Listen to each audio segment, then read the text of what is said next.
I guess I want to start. One of the reasons, Amy, that really was this piece, which I recommend people read about techno-fascism, that I just found so fascinating that you wrote and drilled. I think it was back in April.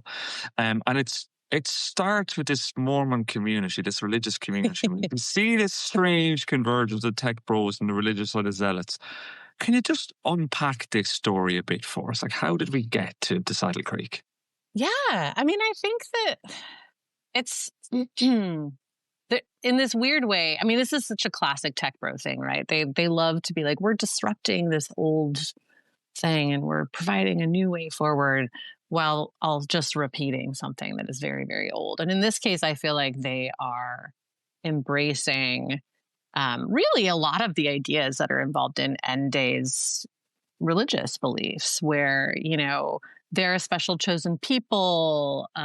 They will survive the apocalypse, the rapture, whatever you call it.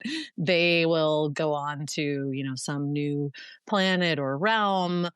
All of the people who are less than them will be left behind to deal with the mess.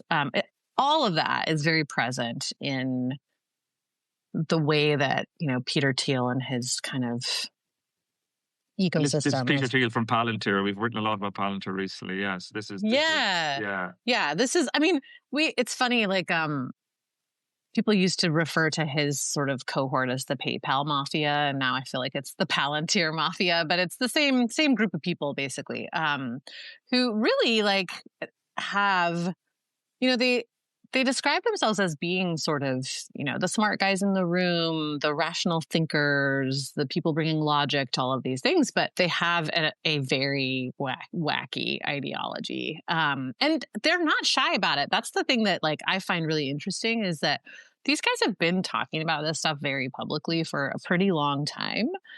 You know, Peter Thiel first wrote about how he thinks democracy should end in like 2009. It's not new, you know? And he hasn't kept it quiet. No, but like, I do feel like there has been a reticence amongst media and political pundits and whatever to even talk about it. Like, it's almost like even when I have talked to editors about it or broached the subject, you know, they kind of act like I'm a total crackpot sitting in a corner with a tinfoil hat. And I'm like, this isn't coming from me. Like, this guy wrote it down over and over again and shared it widely, you know? There's this line actually in that New Yorker profile of Curtis Yarvin where she's talking about Peter Thiel and Curtis Yarvin emailing back and forth, and how Peter Thiel is initially, you know, concerned that his name is being linked with Curtis Yarvin's, and, you know, is that bad or whatever. And then he kind of makes this comment about how, you know, like, the left doesn't believe in conspiracy theories, and that's why it's like so easy to get things past them. And I'm like, oh my God, it's so true. I was just thinking about this, reading that piece, Amy, and just for people, you know, I would recommend, as I say, people read it. But he's arguing, he basically says the linkages. People talk about linkages, because you and I will often be accused of. I think at times, that I'm sure you have as well, of like, oh, you're saying such and such is giving money to these people, or they meet with them and they talk to them. This is a kind of version for conspiracy theory. I thought that quote was incredible, because he's basically saying these things are so unbelievable. No one will believe that Peter Thiel, this billionaire, even before Trump, incredibly influential figure, is really close to a guy who's on the internet with a fake name, writing screeds about why we should have a monarchy, and only either Donald Trump or, unbelievably, Chris Christie can possibly save America. This is back in 2011. So odd. But anyway, yeah. So I'd done a project on this fundamentalist Mormon community that had a very clearly defined sort of end days, you know, belief system. And I was also I was a reporter in the Bay Area when Tesla was getting going, and when the PayPal mafia was like forming, right? So I have kind of followed these guys for a long time, and they've been talking about this stuff for a really long time. And then there's a really great kind of like tech. She's not I don't think she would call herself a journalist. She's sort of like a critic, or has been sort of offering commentary on this stuff and is a developer herself, this woman, Shanley Kane in San Francisco, who I remember from like way back in the day saying, whoa, like these guys are these guys are fascists, and everyone being like, she's crazy, you know? And now she's like, I tried to tell you guys for, you know, over a decade. And a lot of the stuff that I remember her talking about is absolutely what is coming to fruition in terms of these guys really having this quasi-religious belief system about how things should be and their place in the universe and all of that stuff. And it also, like, I just finished writing a book, so that will be out next year. Hooray. But as part of it, I'm like, the book is about, you know, the corporate capture of the information ecosystem and all of the different ways that that has happened. And one of the things that I kind of got obsessed with in the course of researching that was the impact of LeBon's The Crowd on these like elitists. And like, to me, actually, Very when I was interesting. I just actually quickly recommend Dan Hancock's most recent book, Multitudes. Actually talks a lot about Le Bon's work in the crowds. I must confess, I wasn't aware of him until I read Hancock's new book. It's do you want to talk us through this a little bit, because I think it's fascinating. I mean, he's like a French philosopher who's, you know, from like an elite class, and this is, you know, he's writing, I think it's a couple hundred years or maybe 100 years after the French Revolution. And he's like, oh, like democracy is the worst. Like, it's so obviously bad. We don't even need to talk about all the ways that it's bad, but I think it's here to stay, and here's how we're going to deal with it. And he talks about how, you know, elites need to basically manipulate the minds of the masses to,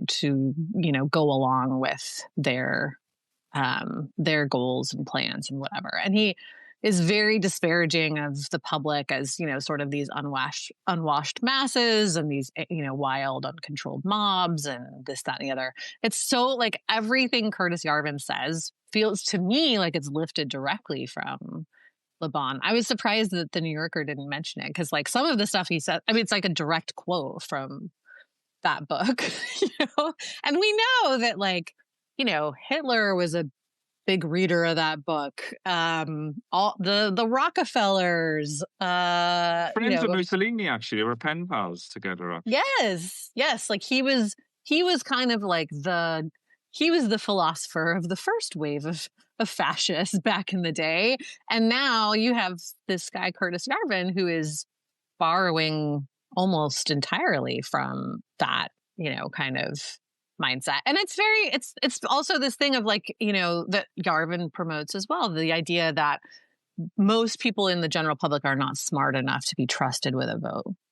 And that, you know, actually democracy is a bad idea. And it also creates this situation where, you know, governments have to worry constantly about being elected. So they're focused on trying to tell the masses what they want instead of governing well. And, you know, there are parts of it where I'm sure a lot of progressives would be like, I mean, yeah, you know, and I think that's why he's been so successful maybe in getting a lot of, you know, very educated people. I mean, this is the thing too that I think the left struggles with, is the idea that, like, these are not redneck racists in the backwoods of North Carolina or whatever, you know, people like to think of the right being. These are very well educated, very wealthy, very elite people who absolutely ascribe to these beliefs and make all kinds of, you know, very intellectualized arguments for, you know, bog standard racism. I think it's very gross. Anyway, sorry, I'm off on a ramble. Oh, no, you're fine. No, I think it's all very interesting. I guess the two bits I want to tease out a bit more. The first, you know, which you do in that piece on technofascism and the religious right. One is the religious right bit, which I want to get to in a second. But first, I want to kind of stay on the kind of tech side of it too, because, you know, and Thiel and Yarvin and people like that. Can you unpack, like, this idea of you know? First, let's start with the sovereign individual. Can you tell us about this fascinating book and its kind of relationship, not just with the UK as well? I'm going to leave that to you, actually, because you've written so well on it. It's so interesting to me. So Peter Thiel references this book all the time called The Sovereign Individual. It was written by Jacob Rees-Mogg's dad. He's the editor of the Times as well. William Rees-Mogg was the editor of the Times for many years. Yeah. And in partnership with a U.S. investor whose name I'm now blanking on. But anyway, The Sovereign Individual. And they really lay out this whole idea that there is no such thing as the common good, the public good. That this is a myth that, people have created to justify policies that they want. That, again, democracy is bad. Some people are better than others. Some people should be in charge and some people shouldn't, and that's just how it is. All of this stuff, and that the economy would work better if we did things in this way. They're big, like, free market, evangelists, as is Peter Thiel, and that, like, we gave up too many individual rights in the formation of the social contract. So, social contract theory is like you give up a few individual rights in exchange for the benefits of living in community with other people. So there's, military protection and certain infrastructure needs and things like that are given to you in exchange for you giving up a few of your individual rights. And their argument is like, we gave up too many. We give up way too many individual rights, and that's why everything is broken. And if everyone had maximum individual rights and there was less and less government, and that whatever government there was run by people like us, then everything would be fine. And I feel like a really important piece of that is that they put forth this concept that, like, not only do they not believe in the common good, but they don't think anybody actually does. That they are like, no, anyone who says that is actually just trying to sell you something. We're all, like, purely self-driven, and, like, it's silly for people to pretend otherwise. And I think for a lot of people, that seems ridiculous. It's like, well, of course we care about our community and this and that. But, like, no, that's what I think that, it's hard. Again, I think it's hard for people to wrap their heads around, like, what they're dealing with here. It's like, no, these are people who genuinely do not give a shit about any concept of the public and have gone so far as to convince themselves that such a thing doesn't even exist. So, like, you cannot have a conversation about what's in the public interest with someone who doesn't believe that the public interest is a thing. Like, that's where this comes from. And it's very tied into, like, British aristocracy as well. That these guys, I think it was really striking. It kind of comes out of this sense, and, like, what what I took, I read it after the Brexit referendum, and this was there was a strain of Brexiteer thought that was very the sovereign individual. Part of the buccaneering free trade Britain was this idea of a kind of we would unmoor ourselves, and it's striking. And what kind of struck me was Gabriel Gatehouse. Actually, his podcast is good on. Yeah, really good. He kind of delves into it. And you can see, the thing that I'm really struck by is I can see in America much more, like, I can see it at a policy level now. Like this, like, do you want to tell us about the network state now? How great, like, it feels like this is at least how I'm starting to understand the Green Mountain Project within this context. Yeah. I mean, I think the network state is this idea that, sort of comes from Curtis Yarvin, and then Bajali Srinivasan writes this book called The Network State. He's a Thiel compatriot and also worked for Mark Andreessen, who's a very well-known U.S. venture capitalist. But I really feel like it's the, kind of mechanization of the sovereign individual idea, where they're like, okay, well, how would we do this at scale? Well, we would need to create a bunch of smaller sovereign states that are all run by startup CEOs. So that's the idea, is, like, basically we have a bunch of, it's like, forget countries, forget governments. We just have companies dealing with each other. And if people don't like the current company state that they live in, they can move to another company state. And that's their right to do that. But otherwise, it's... and they frame it, and this is what I find really interesting too, is that they always frame it as more free and more democratic. Like, they use the language of democracy to try to push these ideas. So, and you see it over and over again. Like, you see, you know, when people talk about the network state stuff and they, you know, promote it, it's all about freedom and how, you know, like, we're not going to regulate medical experiments so we can have, like, you know, endless innovation. That's a big one for them because they're all trying to, literally, they are trying to figure out how to get around death. They have been for decades. Like, that's been a huge project of the Silicon Valley bros forever. And I'm just like, okay, you know, honestly, it's like, it's scary how much influence they have because, like, at a certain level, these are like a bunch of little boys in rocket ship pajamas. You know, like, they're just ridiculous. They're like, oh, like, we're going to go to space. And, you know, Peter Thiel's, the guy who runs Peter Thiel's venture fund now, was at the ARC conference, which I know you've written a lot about as well. And the way he was talking was just like a fever dream. It was like, you know, it was like, we're going to leave the planet because the planet is screwed, but we're going to be okay. And, you know, all of this like space exploration stuff is very tied into, again, this end days thinking of like, we're going to leave the planet and go off into our own realm here. But anyway, so network state. There's Curtis Yarvin starts talking about this. There should be just, you know, CEO startup states. Srinivasan writes the book, The Network State, kind of trying to map this out. And it basically is just sort of a blueprint for how you do the sovereign individual stuff at scale, where you end up with these little pockets. And they start out as, you know, these things exist already. There's one in Honduras right next to me. So tell us about Prospera. Like, this is really existing in Honduras. Yeah, it's on the island of Roatan, which is a very beautiful, beautiful place that should be, you know, owned and run by Hondurans, not by a bunch of foreign tech investors. But they were able to convince the previous president to create a special economic zone. So that's how it starts.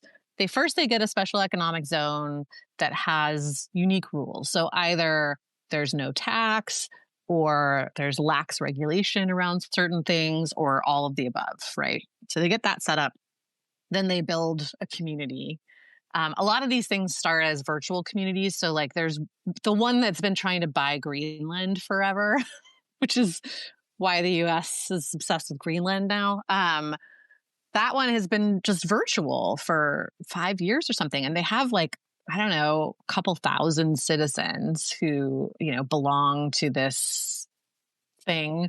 Anyway, so Prospera, they actually have a built community. It's like people live there. There are labs there. They do a bunch of medical experimentation there because there are no regulations on medical experimentation there. So they can, you know, and the way that they talk about it is like they have nothing slowing down innovation, right? They can, you know, do all these things to improve quality of life and conduct these experiments without, you know, the nanny state looking over their shoulder and all that stuff. But then actually when the government changed in Honduras, one of the first things the new president did was revoke that special economic zone, and Prospera filed an investor state dispute claim. Of course they did. So that's now making its way through that whole. This is a court in which corporates are allowed to sue states. So one of the famous cases was a coal company suing the Dutch government when they started to phase out coal. So it's a place in which companies that we know very little about. There's actually one here in the city of London. Yeah, it's this very shadowy. It's like a quasi legal network. They're not. None of them are actual.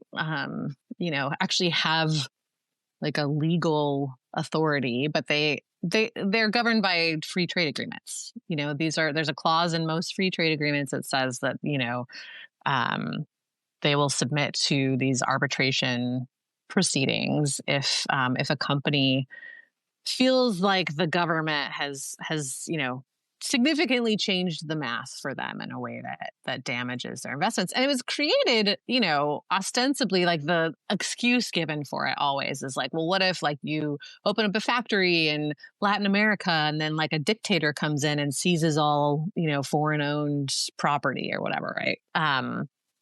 That is very rare.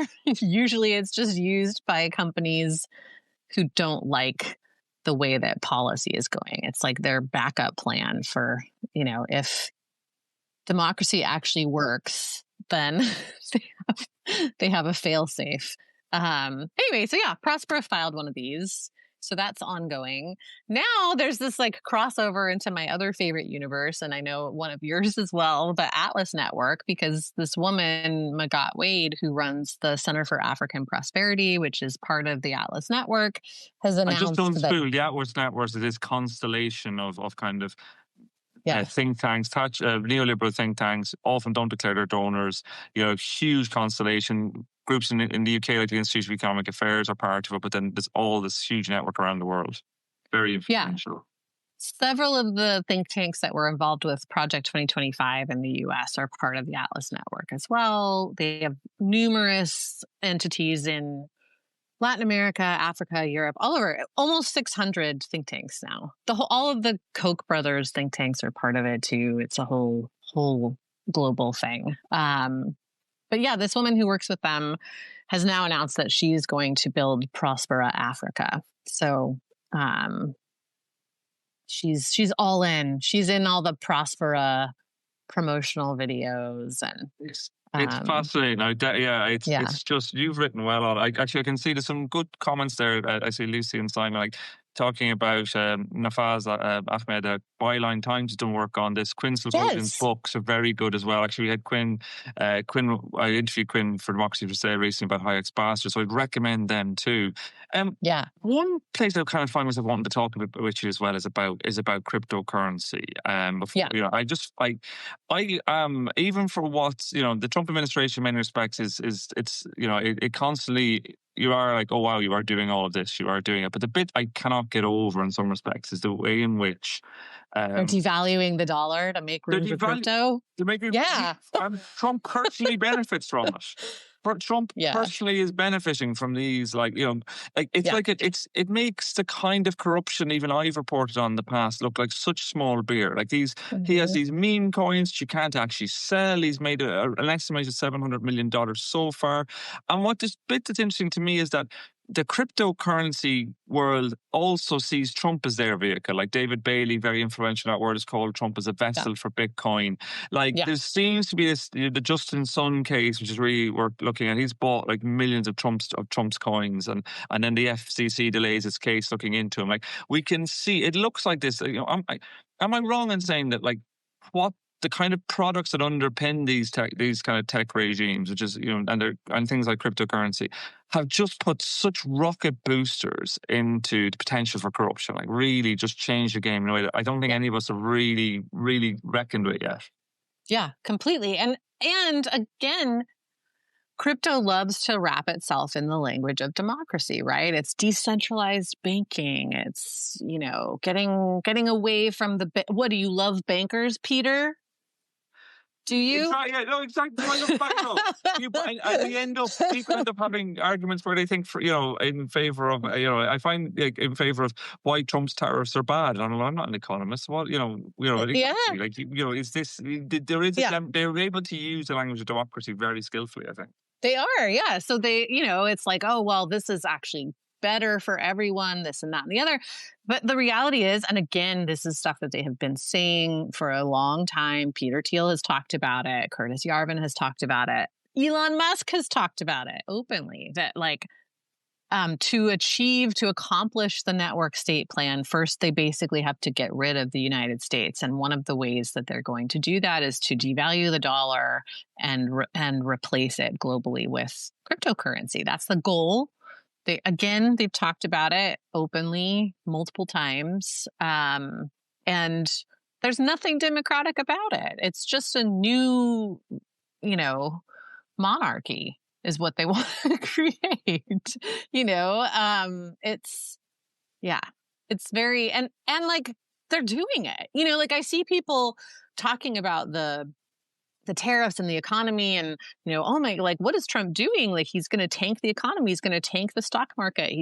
He's, you know, like removing the dollar from the global economy, all this stuff. Yes, that is the goal. That's a feature, not a bug, to put it in tech bro speak, you know? And yeah, it's like, I feel like it's hard for people to believe that anyone would be willing to cause that much damage just to become personally richer. But that's who we're dealing with here. You're like, yes, absolutely. Again, that's the sovereign individual thing. Like, there's nothing wrong with that. There is no, in their minds, there's no moral issue with doing that. That's just doing what, you know, humans are supposed to be doing, that's just like living our nature. And what's really striking to me is at the same time, you know, the US, for all its faults, was actually kind of the world leader anti-corruption efforts, sanctioned more people. We had the Foreign Corrupt Practices Act, which actually is really important. We wouldn't have the aspects of Bribery Act here otherwise. They have all been gutted in the last few months, really quickly. You know, it's almost impossible not to see that at the same time as we're seeing these two things happening in tandem. You know, you're seeing like, you know, huge push towards crypto, huge push against any form of regulation, like the cryptocurrency. The other thing that fascinated me is that the cryptocurrency bros seem to realize two things. One is that money mattered in politics. They realized they hated Biden because he was regulating them or looking to regulate them more. And they started putting money into politics and they realized that compared to like, whereas even lots of rich people go $30 million, that's a lot of money. These crypto bros, they've made a lot of money fast. They realized, I was really struck. I was in Ohio visiting family last summer, and Sherrod Brown was the candidate there. I think it was on this is a Democratic politician who was on the committee that was looking into crypto. The amount of adverts on TV against him funded by the crypto industry was incredible and successful. Yeah. And that is a bit, I think they really realized that, like, it feels to me that, like, in one way as well, these people have realized that the kind of things that we've been writing about how democracy can be bought and sold, they realize that's the way to capture it completely and then move past it. Well, and they also built their whole own information ecosystem that they control. I mean, that's a huge thing too. Like, these guys, I feel like something that they talk about a lot, actually, they really have an issue with the fact that the only group that gets a special call out in the First Amendment, right, is the press. They do not like the media.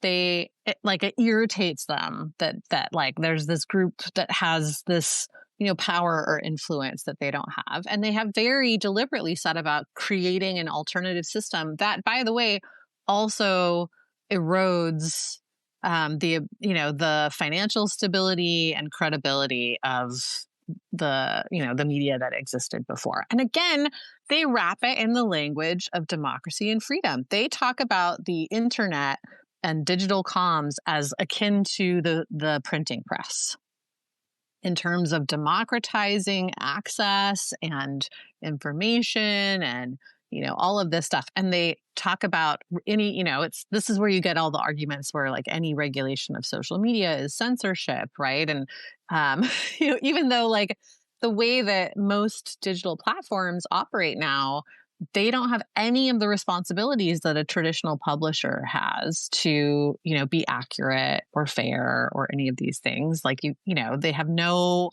liability for that whatsoever. So what they're actually worried about is just that it might cost them money to adhere to these regulations. It's not a free speech thing, but they wrap it in the language of this stuff, right? And then at the same time have built this huge ecosystem that is, like, drawing a lot of attention. There was that chart there was like a Media Matters report in March where they tried to sort of illustrate the size of the audience in sort of the right-wing media ecosystem versus anything that would be considered left of center. And it was like 95% of those larger bubbles were not any kind of traditional media brand or media channel. It was all, podcasts, YouTube, newsletters, Substacks, and you know, like obviously, like you and I are part of that as well. Like we're, you know, have gone off and done our own thing for various reasons, but yeah, it's like the same people that are pushing crypto and that are pushing against democracy are the people that control and own most of the information ecosystem at this point too. So it's been really smart. You know, they've got the lobbying and advertising locked up, and then they've got all of the information channels. You know, like most of the disinformation is flowing through Facebook and YouTube. Well, you know, who owns those? Like, who owns them and who can control them? And I think that's a really important point. I think one of the things I'm finding myself more and more thinking about is that it's the idea of attention. Like that money in politics used to be the traditional way we could try and figure out how influence worked. These people do realize that attention really matters, and those people who can control attention. Elon Musk has been a really good example of it. He can shine attention on somebody. You know, I often say, like, you know, what was more influential in the 2024 presidential election? The $300 million, give or take, that Elon Musk gave to Trump and the Republicans, or how Elon Musk used X? You know, I think there's been a contest. You know, and the way you use X doesn't appear on any corporate filings, doesn't appear in US election returns, etc. And I think this is a really important bit. Just segueing back to Britain for a second. You know, what do you make of someone like Nigel Farage saying now that we're going to start taking donations in Bitcoin? Like, is it just is it opportunism, or do you think this is part of this wider ideological current that you're seeing in the US? I think it's. Nigel Farage is deeply intertwined with these people, as is, you know, kind of the whole Brexit crowd. And also, I think, I think that there's a way that some folks in Britain are not seeing the way that American organizations are very cynically coming in and you know, running the same playbook there. So you've got Palantir in the NHS, right, which you've done a bunch of stuff on. You've got Nigel Farage and his whole, you know, crew.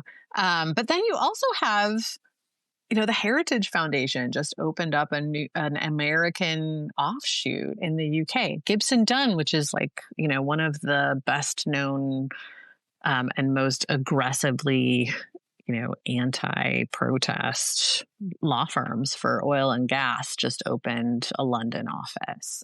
There's a real, like, infiltration in the UK from these guys. And you just ran a story at the weekend. We did an investigation, myself and Max Colbert, looking at US anti-abortion money in the UK and seeing how money was starting to come across into supporting existing organisations around free speech, but also supporting US organisations here. A big increase. We found a 300% increase in funding for some of these.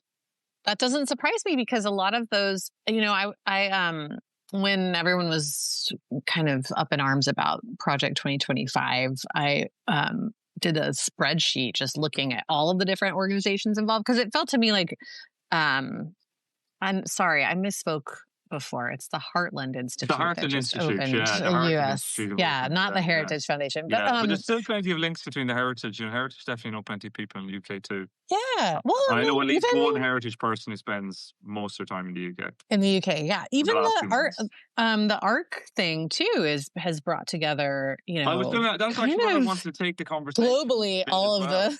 Yeah. Do you want to talk us through ARC? And because I think it's a fascinating, the Alliance for Responsible Citizenship, which I wrote about a bit in relation to Paul Marshall, but yeah. Yeah, it's such a weird little group.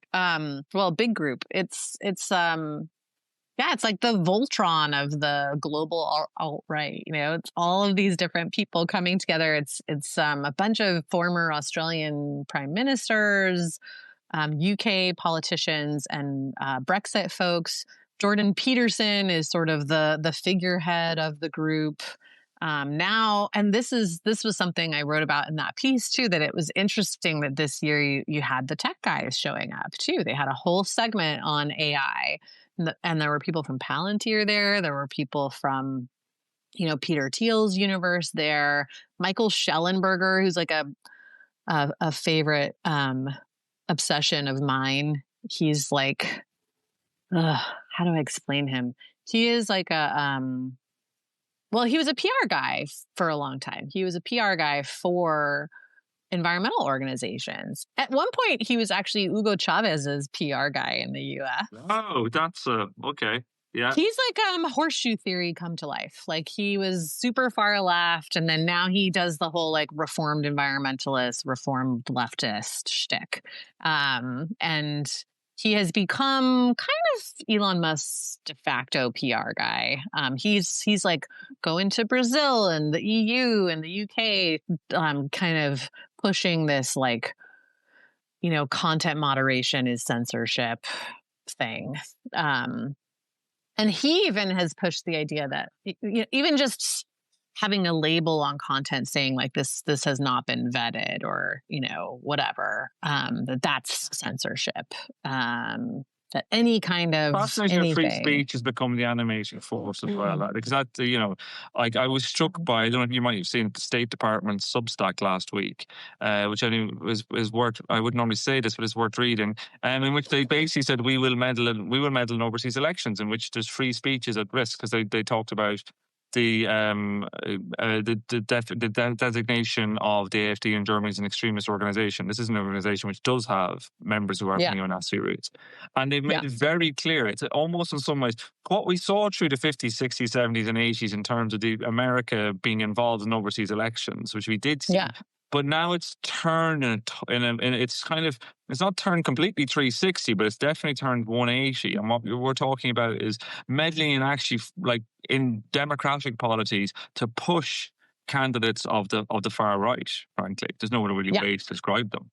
Yeah. And again, Elon Musk is like deeply entwined with all that stuff. He was using X to try to support the extremist candidates in Germany. Brazil was another one where he, was fighting against their digital laws and whatnot, and trying to avoid. He was sent a takedown notice and didn't want to pay it and was fighting it. And Schellenberger did a whole press tour for him and also did a whole like Twitter Files Brazil thing that ended up being 100% inaccurate. Like not one single thing ended up being accurate in it.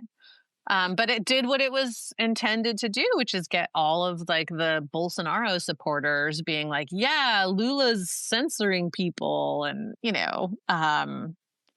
anyway, so yeah, Schellenberger is in ARC as well. Paul Marshall, you mentioned. So I was going to mention, it's very interesting. Right? So Paul Marshall, who bankrolls GB News, who owns The Spectator, who tried to bid for The Telegraph, he is heavily funded ARC. And I think there's certainly, there's certainly what we're seeing, at least in the UK, is this.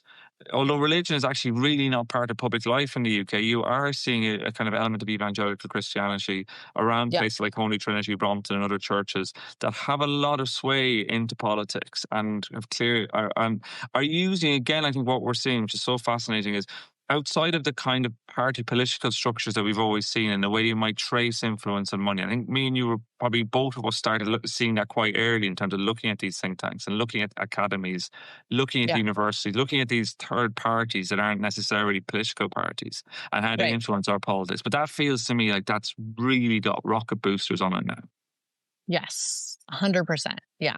And, you mentioned the anti-abortion money. That was the thing that really jumped out to me looking at, so I did this spreadsheet of the Project 2025 organizations and tried to like just look at, who was working at different ones and how they crossed over and who funded what and what funders were funding like multiple of them and, all of that kind of stuff. And it was very, very clear that in the US, there were a number of organizations that were, really criminalizing abortion was the only thing that they were working on. And now that they have more or less won that fight, you can see them like scrambling for a new issue because how are they going to keep that money flowing in? You don't get to a point as an organization where you're getting $20 million a year and then go, oh, job done. We're just going to dismantle this machine and this, fundraising thing and go home, you look for other places. So yeah, they're going to the UK, they're going to like all kinds of other places. They are like a huge part of the anti-trans movement. It's all the same public interest law firms that are doing that. And those folks were all at ARC as well. So yeah, it's, I think it's... There's a good question to comment. Is your spreadsheet shareable? Yeah, it is. Can people find it? It is. Yeah. I can, let's see. I'm trying to think of if I can, actually, if you send it to me, I'll send it out in the newsletter, Amy. Okay, perfect. If you send it to me, you just email it to me. This will go out in the newsletter. Okay, perfect. So we'll send it out. I'll send it out. Yes, it's open source and everyone can have a ball in there. It's interesting. And of course, it's like the same group of funders that are funding all of them. And, totally. And there's an interesting question there actually from Lucy about Opus Dei. Actually, I spoke to Garrett Gore. His book is very interesting. We spoke with Garrett on Democracy for Sale a few months ago, and I would recommend. I'm actually going to meet Garrett for a pint tonight, but to talk about some of the Opus Dei. So for the same reason, because I want to find out a bit more about where this is going now, and I think it's striking. It's striking to see the overlaps between the kind of people behind Opus Dei, the very Catholic organization, people like Leonard Leo, and the Heritage Foundation, and all of this kind of constellation. I think what's really striking listening to you is as well as this, the extent to which I think there is this overlap in the UK, and we've been quite slow to kind of see it. We're kind of, for a bunch of reasons, I think in the UK, we're quite slow to see how other things can affect what's happening here. Yeah, I think so. I think that for whatever reason, the UK is still very trusting of the US. Stop it. We're not to be trusted. Cut it out.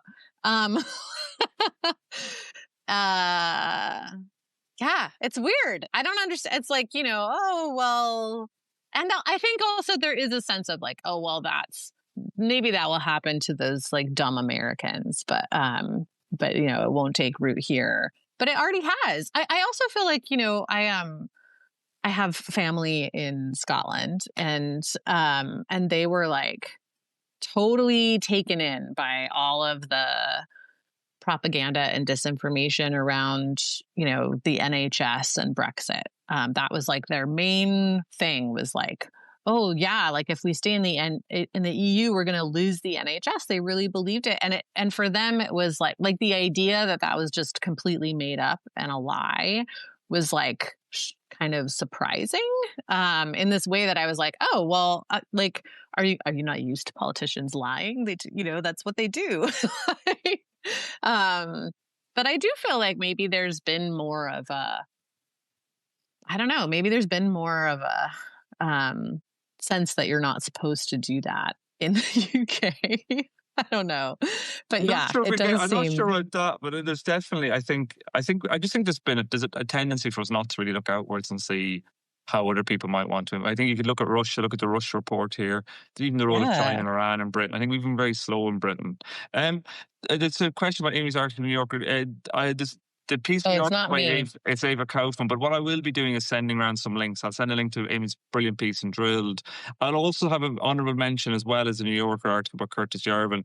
An honourable mention because today is a big day because you're launching a new podcast about the Greenpeace slap. And slaps are something we've written a lot about Democracy for Sale, the use of the law to silence. Yeah. Just quickly, do you want to walk us through? We'll open for questions, so people will be thinking of questions, put them in. But yeah, do you want to just talk us through that a little bit? Yeah, I mean, that's another thing that's very noticeable right now is while all these guys are yammering on about free speech, actual free speech is being eroded very quickly. And this case is a really good example. So this is like basically part of the, massive overreaction to the protests at Standing Rock. The protests of the Dakota Access Pipeline, the Standing Rock protests, were seen as a real existential threat for the fossil fuel industry in the U.S. There's also like a real, like visceral, animating fear of indigenous people in the U.S. that I think cannot be overstated. Like these guys, there's like a switch that gets triggered where they're just like, oh my God, it's, they're gonna round us all up and kill us. And, it's insane. So it's kind of this huge reaction to indigenous protests, but also the fact that protest was very influential, not just in terms of the pipeline itself, which, it didn't work. The pipeline got built. They've been pumping oil for years now and making millions and millions of dollars. So the idea that they're owed damages is kind of ridiculous. But they, it's like Alexandria Ocasio-Cortez cites Standing Rock as like the reason she got into politics. It's like the thing that inspired the Green New Deal. It sort of inspired this whole new wave of activism in the U.S. that fossil fuel companies and companies in general were not super fond of. So there's kind of been this reaction. Energy Transfer, the company that was building that pipeline, was trying to build a racketeering case against indigenous activists and Greenpeace.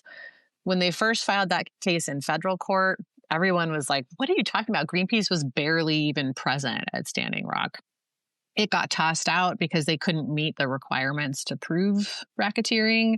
They refiled it in North Dakota, which is a state that does not have an anti-SLAPP statute, and kind of reframed it slightly as a conspiracy and fraud case. Now, by the time I went to trial, the conspiracy was two different parts of Greenpeace.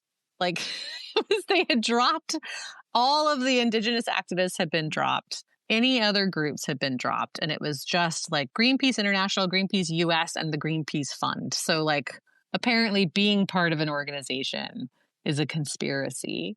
But, despite the fact that we were kind of thinking like, oh, they must have something on Greenpeace. Like there must be some piece of evidence that they're going to present that's going to be compelling here. But no, like they really, really just, all they could show is I think that Greenpeace had spent around $60,000 sending, jackets and tents and doing a few trainings on nonviolent protest.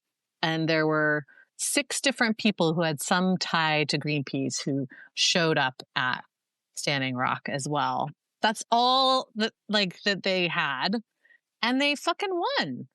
They were awarded $666 million in damages, although the final tally is still sort of being calculated. They want Greenpeace to pay for like the private security force that they deployed there, the land that they bought because it was a controversial part of the pipeline path, their PR firms. I mean, it's wild. And, Greenpeace is going to appeal. That'll just go to another court in North Dakota. And then if they appeal again, the U.S. Supreme Court, which no one has any faith in being not completely in the pocket of corporations at this point. So it's scary. At the same time, Greenpeace International is countersuing Energy Transfer in the EU under the new EU anti-SLAPP statute. So that's the first case under that statute that'll go forward. The first hearing is July 2nd. So we could end up with a situation where the EU is saying this lawsuit is harassment and the US is saying, hey, Greenpeace, you have to pay up.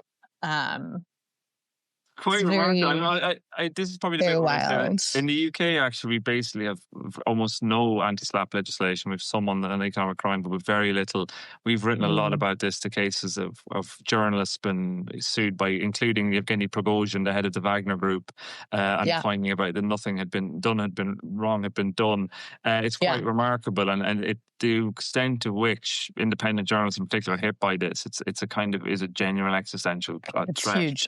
It's going to become worse in the U.S. too, because Clarence Thomas is already not, coincidentally around the time that ProPublica published various stories about him, inappropriately accepting gifts and trips and whatever else, he started talking about revisiting Sullivan, which is this huge precedent-setting case in the U.S. that established the concept of actual malice. So you have to prove that, the journalist like knew that they were lying and did it anyway, or was negligent and didn't, make any effort to check their facts, or, that kind of, you have to meet that bar in order to make a defamation claim stick against the press in the US. But like, they're talking about it, they want to get rid of. We spoke to David Enrick in the newsletter a few months ago as well, the New York Times journalist who's written a book, Murdering the Truth, about this. So if people want to go back into the archive, and I'll also send it out to people in the newsletter tomorrow too.